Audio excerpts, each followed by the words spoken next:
Почитувани, 5 дена од катастрофата со автобусот на Бесатранс во кој загинаа 45 граѓани на Македонија, а власта нема конкретни одговори, а камоли пак одговорност. Власта не кажува како е можно конкретниот автобус во кој загинаа 45 лица, без лиценца за меѓународен транспорт, да ја напушти државата. Тоа е исто како човек без соодветен документ да ја помине границата и да отиде во друга држава. Патем, да биде уште посомнително е како овој автобус од Бесатранс поминал во 2020 и во 2021 година вкупно 135 пати по нашите гранични премини. Како е возможно Царинската управа на кобното патување овој автобус и останатите 3 од конвојот да не ги евидентирале во системот? Тука има и уште една контрадикторност. Министерот Бочварски тврди дека според неговите информации во конвојот патувал само еден автобус на Бесатранс, а другите 3 били изнајмени. А директорката на Царина, Кутиров, посочува дека сите автобуси биле од една иста компанија. Ако сите автобуси биле од една иста компанија, тогаш како може на толку далечно патување да се испратат 4 автобуси, од кој еден не ни имал лиценца, а компанијата да има пријавено само 4 возачи?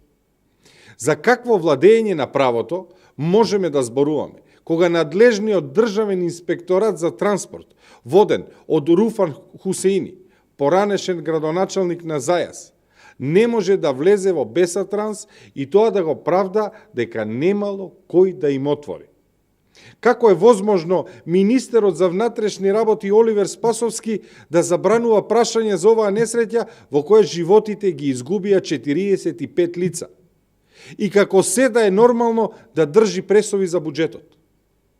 Овде веќе се работи за низа пропусти во системот, сомнежи за злоупотреби, криминал и корупција.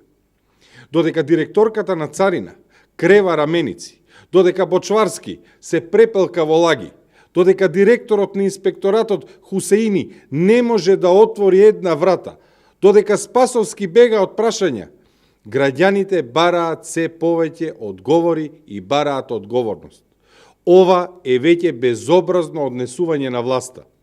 Сите овие, горе споменати, да има грам морал, ке поднесеа веќе оставка.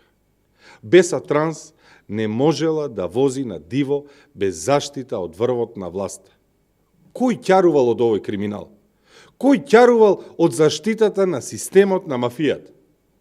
ВМРО ДПМН бара одговори и одговорност од власта, но и итни вонредни мерки со цел да се превенира, за да не се случат слични катастрофи. Да ги повториме мерките кои ги предлагаме. Како прво, вонреден технички преглед на сите патнички автобуси и средства за јавен транспорт на патници и тоа на трошок на државата. Да се провери во какви услови се превезуваат луѓето. По 2, вонредна контрола на станиците за технички преглед, и тоа во поглед на условите и начинот на работа. По 3, истрага за тоа како поминал автобусот на граница без да е впишан во регистарот на автобуси. Неприфатливо е префрлањето на одговорност Царина, полиција, инспекторат и јавно објавување на регистарот на автобуси и негов најнов апдейт.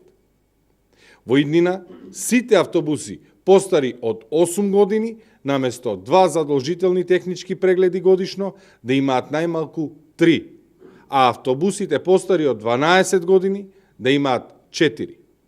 Дополнителните мерки, надвор од редовните мерки, да бидат на товар на државата.